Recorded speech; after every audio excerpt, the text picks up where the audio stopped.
여러분 혹시 누군가에게 팩트 폭격이라는 것을 당해 보신 적이 있으십니까? 한 번쯤 이 용어를 들어보신 적도 아마 있으실 것 같습니다. 예전에 영어권 그 인터넷 용어로 Stop using the fact라는 말이 있었는데요. 이 말을 국내에 번안한 표현이 이 팩트 폭격이라고 합니다. 이것은 자기만의 생각에 빠져서 현실을 제대로 보지 못하는 사람, 근거가 의심스러운 선동을 일삼는 사람에게 어떤 분명한 팩트, 사실을 제시하며 당신의 그 말이 옳지 않습니다 라고 이야기하는 것 같습니다. 근데 여러분, 이렇게 팩트 폭격을 당하면 반박할 수 없는 사실에 마주하게 되고 사람들은 자신의 입장을 바꾸거나 아니면 화를 내죠. 그렇다면 이런 용어가 왜 유행하게 되었을까? 아마도 익명이 보장되는 이 인터넷 세상에서 선동과 날조가 만연하게 되었고 그것에 아마 배경과 이유가 있을 것 같습니다. 초고속 인터넷이 발달하고 보급되며 출처가 불분명하고 확인이 불가능한 정보들이 넘쳐나게 되었죠. 이러한 상황에서는 사실 어떤 사실관계를 분명히 파악해서 곰곰이 생각한 후에 자신의 의견을 정하는 것이 현실적으로 어렵습니다. 그래서 일단 사실 여부와 상관없이 사람들의 인식에 내 주장이 맞다는 것을 인식시킬 필요가 있는 것이죠. 그 일이 더 중요한 일이 되어버린 것입니다. 그래서 약간의 진실에 약간의 거짓을 섞고 전문 용어로 포장을 하면 된다라는 생각이 퍼지게 된 것입니다. 그런데 여러분, 저희가 가만히 생각해 보면 이것은 태초에 사단이 하와를 유혹한 방식이었습니다. 사단은 100% 거짓도 100% 진실도 아닌 말로 하와를 유혹했습니다. 진실과 거짓이 섞여 있으면 뭐가 될까요? 거짓이 되겠죠. 우리는 이러한 사실을 꼭 기억해야 될 것 같습니다. 오늘 이것이 본문 말씀에서 지혜자가 우리에게 전달하는 첫 번째 교훈입니다. 바로 진실함입니다. 지혜자는 우리가 진실 위에 설 것을 권면합니다. 14절 말씀이 이렇습니다. 선물한다고 거짓 자랑하는 자는 비 없는 구름과 바람 같으니라. 맨 마지막에 같으니라라는 이 표현은 의역된 표현입니다. 그래서 원어를 그대로 직역하면 선물한다고 거짓말로 떠버리는 자는 비를 머금지 않은 구름과 바람이다 라는 것이 됩니다. 팔레스틴 지역은 지중해성 기후이긴 하지만 4월부터 10월 사이에는 정말 비가 잘 내리지 않는다고 합니다. 그래서 이 기간에는 아마 사람들이 비를 간절히 계속 기다리겠죠. 그런데 어느 날 하늘에 구름이 일기 시작합니다. 그리고 바람도 부는 것 같습니다. 그러면 사람들이 무슨 생각을 할까요? 비가 오는구나. 드디어 올 것이 왔구나. 그렇게 생각할 수 있겠죠? 그런데 구름이 물려오고 바람이 불었는데도 비가 내리지 않으면 사람들 마음 가운데 바람이 불고 비가 오지 않은 상황에서 보다 더 큰 실망감이 있다는 것입니다. 이 잠언 25장 13절 오늘 본문의 이 직전 말씀을 보시면 충성된 사자가 마치 그를 보낸 자에게 추수하는 날 얼음 냉수 같다고 말했습니다. 그래서 그 주인의 마음을 시원하게 한다는 비유로 설명합니다. 주인의 마음을 잘 알고 그 마음에 합당하게 신실하게 일하는 자가 그 주인의 마음을 얼마나 흡족하게 하는지를 강조하는 표현이죠. 그래서 본문 14절 말씀도 우리가 비슷한 맥락에서 이해할 수 있습니다. 궁극적으로 자기가 한 말을 지키는 자를 신실하고 신뢰할 만한 사람이라는 것입니다. 이것이 바로 진실된 사람의 모습이라는 것입니다. 반대로 우리가 진실 위에 있는 자라면 반드시 해서는 안 되는 것도 있습니다. 바로 거짓 증언인데요. 본문 18절과 19절 말씀이 이렇습니다. 자기의 이웃을 쳐서 거짓 증거하는 사람은 방망이요 칼이요 뾰족한 화살이니라. 환난 날에 진실하지 못한 자를 의뢰하는 것은 부러진 이와 위골된 발 같으니라.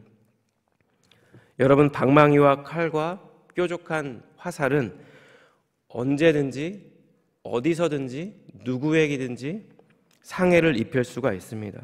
목숨도 빼앗을 수 있습니다. 거짓으로 증언하는 자가 바로 이와 같다는 것입니다. 우리는 종종 주변에서 동업을 하는 사람에게 배신을 당해 커다란 피해를 입은 분들의 이야기를 전해 들을 때가 있습니다. 혹은 그런 배신을 직접 당해보신 분들도 있을 것입니다. 한참 한국에서는 배신과 복수를 다루는 드라마가 꽤나 큰 인기를 끌 때가 있었습니다. 왜일까요? 흥미진진한 것이 이것만큼 없기 때문입니다. 인간의 오감을 자극하는 것이 이 소재이기 때문이죠. 그런데 이것을 직접 당해본 사람들이 겪는 고통과 아픔은 그 누구도 이해하기 힘들다라는 것입니다. 2001년 11월 7일에 영국 프로리그의 한 축구 경기에서 있었던 일인데요.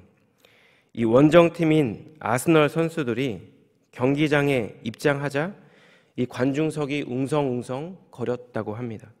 그리고 갑자기 한 선수를 향해 집중적으로 야유를 퍼붓는 것입니다. 유다라는 야유와 함께 손가락으로 욕설도 합니다. 관중석에는 유다가 새겨진 손 팻말과 수건들이 물결쳤습니다. 여러분, 이런 환대를 받은 사람이 누굴까요? 도대체 어떤 죄를 지은 것일까요? 이 선수는 지난 10년 동안 이 토트넘이라는 팀에서 간판 수비수로 뛰다가 하필이면 경쟁팀인 아스널로 이적한 솔 캠벨이라는 선수입니다. 여러분, 프리 에이전트가 되어서 타 팀으로 이적하는 것 사실 프로 선수에게 있어서 어쩌면 당연한 권리죠. 그런데 왜 이 토트넘 팬들은 마치 범죄자를 대하듯 이렇게까지 그를 미워할까요? 배신감 때문입니다. 이 선수는 10대 어린 유스 시절부터 10년 동안 이 토트넘이라는 팀에서 팬들로부터 전폭적인 사랑과 응원을 받았던 선수입니다. 팬들은 이 선수가 잘할 때도 응원했고 못할 때도 응원했습니다. 잘할 때도 사랑해 주었고 잘 못할 때도 응원해 주고 사랑해 주었습니다. 그는 팀의 주장이었고 핵심 선수였습니다. 그런데 그런 선수가 자유이적으로 이적료도 한 푼 남기지 않고 그냥 경쟁팀으로 떠나버린 것입니다.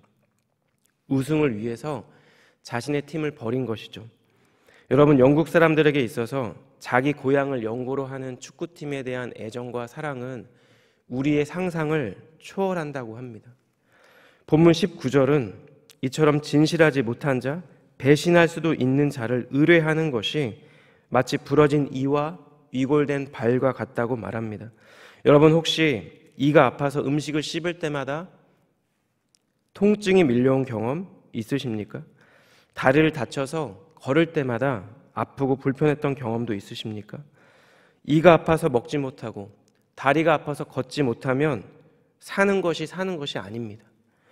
별것 아닌 것 같지만 인간에게 있어서 먹는 것과 걷는 것 너무나도 기본적인 생존권이라는 것이죠. 그런데 이가 부러져 먹지 못하고 걷지 못하는 것이 진실하지 못한 자를 의지하는 것과 같다는 것입니다. 본문 21절과 22절을 보시면 이제 지혜자가 원수나 악인을 대하는 태도를 제시하는데요. 21절과 22절 제가 읽겠습니다. 내 원수가 배고파 하거든 음식을 먹이고 목말라 하거든 물을 마시게 하라. 그리하는 것은 핀수출 그의 머리에 놓는 것과 일반이요 여호와께서 내게 갚아 주시리라. 여러분, 지혜자는 지금 내 이웃에게 먹을 것을 주고 물을 주라고 하는 것이 아닙니다. 이렇게 행해야 하는 대상이 나의 원수라는 것입니다. 여러분, 원수가 무엇일까요? 원수라는 말이 쉽게 잘 다가오지 않는 분들도 계실 것 같습니다. 이 자리에는 원수가 있을 것처럼 보이는 분도 안 계세요. 원수가 누구냐 하면 제가 간단히 설명드리겠습니다. 악한 마음을 품고 여러분의 자녀나 가족이나 혹은 여러분을 해하려고 하는 자입니다. 여러분이 평생을 피땀 흘려 모은 돈과 재산을 훔쳐서 달아난 사람입니다. 여러분이 말하지도 행하지도 않은 것을 사실인 것처럼 꾸며내서 악의적으로 여러분을 비방하고 고소하는 그 사람입니다. 무엇이든 간에 내 안에 원한이 맺힐 정도로 나에게 해를 끼친 사람이나 집단을 우리는 원수라고 합니다. 그래서 우리는 살면서 원수가 없어야 될 텐데, 만약 여러분 앞에 원수가 있다면 어떻게 하시겠습니까? 체면이고 뭐고 내려놓고 당장 멱살을 잡고 힘껏 주먹을 내리치고 싶은 마음이 들지 않을까요? 그 원수가 지은 모든 죄를 낱낱이 소장에 적어서 고발하지 않을까요? 내가 받은 물질적, 정신적 모든 피해를 다 합쳐 어마어마한 금액으로 피해 보상을 하지 않을까요? 아니면 꼴도 보기 싫어서 그 자리를 피해버리지 않을까? 그런데 여러분, 지혜자가 우리에게 권하는 것은 어려움 가운데 있는 그 원수의 필요를 채워주라는 것입니다. 원수가 배고파하면 먹을 것을 주고 목말라 하면 물을 주라는 것입니다. 왜냐하면 이것이 하나님의 뜻이기 때문입니다. 당장은 내가 이해할 수 없지만 이 일을 통해 하나님의 뜻이 이루어지게 되기 때문입니다. 본문 21절 말씀을 보면 그 주님의 뜻이 무엇인지 나와 있습니다. 그렇게 하는 것이 핀 숯을 그의 머리에 놓는 것이라고 합니다. 여호와께서 너에게 대신 갚아주실 것이라고 말씀합니다. 여러분, 핀 숯을 원수의 머리에 놓는 것, 이것이 무엇을 의미할까요? 표준 세번역은 이 22절을 이렇게 번역합니다. 내 원수가 배고파 하거든 먹을 것을 주고 목말라 하거든 마실 물을 주어라. 이렇게 하는 것은 그의 낯을 뜨겁게 하는 것이며 주께서 너희에게 상으로 갚아주실 것이다. 고대 이집트의 속죄 의식에는 죄인이 회개하는 표시로 숯불이 담긴 대야를 머리에 이고 옮기는 의식이 있었다고 합니다. 그리고 고대 이스라엘에서는 불씨가 너무 소중하기 때문에 이것을 옮길 때 화로를 머리에 이고 다녔다고 합니다. 결국 이것이 의미하는 바는 원수를 선대하는 것, 원수를 도와주는 것, 원수의 필요를 채워주는 것이 그로 하여금 회개하도록 촉구하는 계기가 될 수 있다라는 것입니다. 그 원수도 사랑하시는 하나님께서 그 원수를 회복시키는 그 일에 나를 사용하기 원하신다는 것입니다. 이것이 바로 진실된 자가, 참된 성도가 원수를 대하는 삶의 방식과 태도라고 지혜자는 우리에게 말씀하고 있습니다. 사랑하는 여러분, 우리가 진실한 사람이 되고 진실한 삶을 살아가야 하는 첫 번째 이유는 그것이 우리를 향한 하나님의 뜻이기 때문입니다. 그리고 이를 통해 주님의 선하신 뜻이 이루어지게 되기 때문입니다. 진실된 사람이 되는 것, 그것은 나의 감정과 느낌과 정서를 솔직하게 표출하는 것만을 의미하지 않습니다. 오늘날 우리는 당신의 감정에 솔직해지세요. 왜냐하면 당신은 소중한 사람이니까요. 이런 메시지로 홍수를 이루는 시대를 살아가고 있습니다. 여러분, 중요한 것은 나의 감정과 나의 생각이 아니죠. 주님의 감정과 주님의 마음입니다. 그리고 주님의 마음을 아는 것이고 그 주님의 마음을 공감하는 것입니다. 만약 내 감정과 마음과 생각만 중요하다면 배신당한 사람에게 있어서 그의 인생은 어떤 영화의 제목처럼 복수는 나의 것이 되고 마는 것입니다. 결코 그 일을 하나님께 맡길 수 없게 된다는 것이죠. 우리 안에 진실된 마음이 회복될 때 우리는 비로소 우리의 상한 마음을 주님께 솔직하고 정직하게 토로하며 기도할 수 있습니다. 내 안에 있는 잘못된 생각을 주님 앞에 내려놓을 수 있고 악한 길에서 돌이킬 수 있습니다. 그리고 나의 심령을 주님의 뜻과 마음과 생각으로 채울 수 있습니다. 그럴 때 우리는 내 눈앞에 있는 이제는 무기력해 보여서 복수하기에 안성맞춤인 그 원수를 주님 말씀하신 대로 선대할 수 있는 참된 성도가 되는 것입니다. 당장은 이해할 수 없는 하나님의 말씀과 명령 앞에서 주님 뜻대로 주님 주신 마음을 따라 순종하게 될 수 있게 된다는 것입니다. 사랑하는 여러분, 우리 안에 이러한 진실함이 회복되어 하루하루 내 안에 내주하시는 성령의 능력으로 신실하고 온유하며 원수조차 긍휼히 여길 수 있는 그런 참된 성도의 삶을 살아가는 저희 모두가 되시기를 우리 주님 이름으로 축복합니다. 본문이 두 번째로 다루고 있는 것이 절제하는 지혜입니다. 사람과 사람 사이의 관계만큼 어려운 것은 없는 것 같습니다.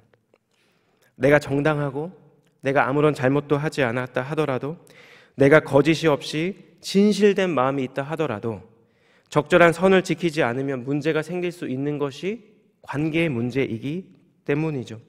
지혜자는 15절에서 오래 참으면 관원도 설득할 수 있다라고 말합니다. 부드러운 혀가 뼈를 꺾는다고 말합니다. 겉으로 보기에 강렬하고 비판적인 말이나 분노가 여과되지 않은 어떤 거친 말이 힘이 있어 보이지만 실제로 효력을 발휘하는 말은 오래 참고 부드러움 가운데 전달된다는 것이죠. 이 본문 16절과 17절로 이처럼 절제에 대해서 권면하는데요. 제가 읽겠습니다. 너는 꿀을 보거든 조카리만큼 먹으라. 과식함으로 토할까 두려우니라. 너는 이웃집에 자주 다니지 말라. 그가 너를 싫어하며 미워할까 두려우니라.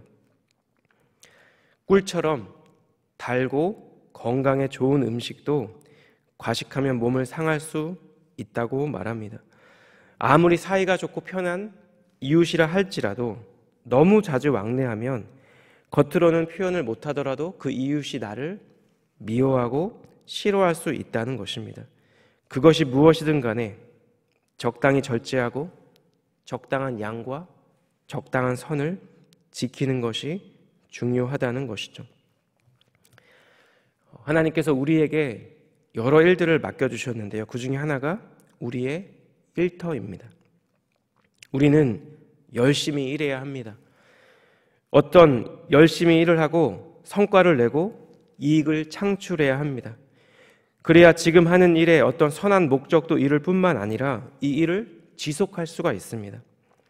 그런데 여러분, 이 일을 통해, 이 직업을 통해 부유해지는 일에 우리의 마음을 빼앗기면 이것은 전혀 다른 문제가 됩니다. 지혜자는 27절에서 또다시 꿀을 많이 먹는 것이 좋지 못하다고 말합니다. 그리고 이어지는 구절이 이렇습니다. 자기의 영예를 구하는 것이 헛되니라. 자신의 영예, 자신의 영광을 구하는 것이 헛되다라고 말씀하고 있습니다. 자신의 마음을 제어하지 못하고 자신의 영광과 자신의 영예를 구하는 일에 마음을 빼앗기면 28절 말씀과 같이 된다고 합니다. 자기의 마음을 제어하지 아니하는 자는 성읍이 무너지고 성벽이 없는 것과 같으니라. 이 세상에는 중요한 일이 많죠. 그런데 여러분 가만히 보면 중요한 일만큼 중요해 보이는 일들도 많습니다. 제가 대학 졸업 한 학기를 앞두고 휴학을 한 적이 있었습니다. 제 학부 때 전공이 전자공학인데요. 저도 공돌이였습니다. 제가 수학을 좋아하긴 했지만 저는 개인적으로 제 전공이 참 힘들었습니다. 공부하던 전공도 어려웠지만 더 번민스러운 것은 이 전공이 하나님께서 나에게 맡겨주신 것인지 확신이 들지 않았습니다. 왜냐하면 이걸 공부할 때 즐겁지가 않았거든요. 졸업 후 남들처럼 엔지니어로 사는 것이 하나님의 부르심인지 잘 몰랐습니다. 나의 삶의 목적과 방향은 무엇일까? 그런 고민을 안고 저는 예전에 말씀드린 대로 졸업하기 전에 선교지를 섬기고 싶은 마음도 있어서 인도로 떠났습니다. 여러분, 인도로 떠나는 제 마음이 어땠을까요? 24살, 5살밖에 되지 않았지만 꽤 비장했겠죠. 그런데 이러한 상황에서 제가 이 단기 선교 기간을 6개월로 못 박았습니다. 왜일까요? 그래야 내 동기들보다 1년 정도 더 늦게 졸업하게 되기 때문입니다. 친구들보다 2년 더 대학을 늦게 졸업하는 것은 왠지 나에게 남들에게 뒤처진다는 생각이 들었던 것 같습니다. 나름 제 인생의 비전과 목적과 방향을 찾으러 떠난 그 시간에도 저는 이 세상에서 중요하게 여기는 그 어떤 것을 붙잡고 놓지 못하고 있었다라는 것입니다. 본문 24절이 소개하는 한 사람이 있습니다. 이 사람은 열심히 일을 해서 크게 성공한 사람입니다. 커다란 집을 사고 풍요로운 삶을 누리고 있습니다. 그런데 아마도 추측하기로는 이런 과정에서 배우자와의 사이가 소원해진 것으로 보입니다. 그래서 매일매일 그 큰 집에서 배우자와 다투며 살아갑니다. 지혜자는 다투는 여인과 함께 큰 집에서 사는 것보다 운망에서 혼자 사는 것이 낫다고 말합니다. 여러분, 어떠한 면에서 이 사람이 아내와의 관계가 깨어진 이유가 세상의 성공과 자랑을 절제하지 못했기 때문이 아닐까라는 생각이 드는 것입니다. 인생의 목적이라고 생각하는 그 무언가에 너무 집중한 나머지 그것보다 더 중요한 것을 놓치고 말았다라는 것입니다. 한국에서 신세계라는 대기업이 런칭한 브랜드가 하나 있는데요. 이름이 노 브랜드입니다. 여러분, 노 브랜드가 무슨 뜻일까요? 브랜드가 없다는 브랜드겠죠. 이것은 브랜드 가치에 의해 매겨지는 어떤 부가적인 가격을 줄이고 그래서 싼 값에 일정 수준 이상의 상품을 공급한다는 것입니다. 일종의 마케팅 전략이고 나름의 차별화 정책입니다. 이 노 브랜드라는 브랜드에서 런칭한 햄버거가 바로 노 브랜드 버거입니다. 그런데 이 햄버거의 캐치프레이즈가 이것입니다. Why pay more? It's good enough. Why pay more? It's good enough. 왜 더 지불해? 그 정도면 됐어. 이 정도면 만족할 수 있다는 것입니다. 그만하면 됐다라는 것이죠. 저는 이 캐치프레이즈를 처음에 봤을 때 우리 안에 어떠한 면에서 세상의 것에 대해 이러한 마음과 태도가 필요한 게 아닐까라는 생각이 들었습니다. 마태복음 6장을 보시면 이 세상 사람들을 가리켜 예수님이 하신 말씀이 31절과 32절에 이렇게 기록되어 있습니다. 그러므로 염려하여 이르기를 무엇을 먹을까? 무엇을 마실까? 무엇을 입을까 하지 말라. 이는 다 이방인들이 구하는 것이라. 너희 하늘 아버지께서 이 모든 것이 너에게 있어야 할 줄을 아시느니라. 저는 이 말씀을 묵상했을 때 내가 이방인이구나 라는 생각이 들었습니다. 결국 이 세상 사람들이 걱정하고 근심하고 집중하는 것, 그것을 한마디로 표현하면 무엇을 먹을까? 무엇을 마실까? 무엇을 입을까라는 것입니다. 예수님은 이것이 다 이방인들이 구하는 것이라고 말씀합니다. 하나님을 알지 못하는 자들이 구하는 것이 바로 이것이라는 것입니다. 여러분, 전도서에서 가장 유명한 말은 이것입니다. 헛되고 헛되니 모든 것이 헛되도다. 근데 여러분, 중요한 것은 이 말을 누가 했느냐는 거예요. 이 세상에서 그 누구보다 이 땅의 부귀와 영화를 누렸던 그 사람, 가장 좋은 것을 먹고 가장 좋은 것을 마시며 가장 좋은 곳에서 잠을 잤던 사람, 이스라엘 역사상 가장 강성한 시대에 왕으로 살았던 사람, 그 분이 한 말씀이 헛되고 헛되니 모든 것이 헛되도라라는 말씀인 것입니다. 여러분, 그런데 솔로몬은 전도서를 이렇게 끝맺습니다. 전도서 12장 13절인데요. 이래 결국을 다 들었으니 하나님을 경외하고 그의 명령들을 지킬지어다. 이것이 모든 사람의 본분이니라. 결국 우리의 삶이 헛되지 않을 수 있는 유일한 방법은 하나님을 아는 것이고 하나님을 경외하는 것입니다.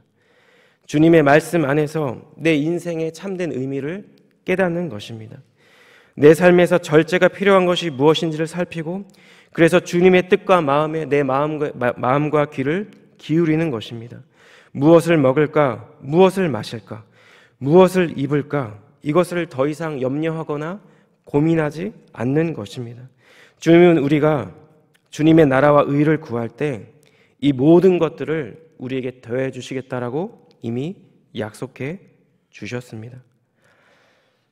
사랑하는 여러분, 오늘 이 아침 이러한 본문의 말씀 앞에서 우리 안에 참된 절제가 회복되는 은혜가 있기를 주님의 이름으로 축복합니다.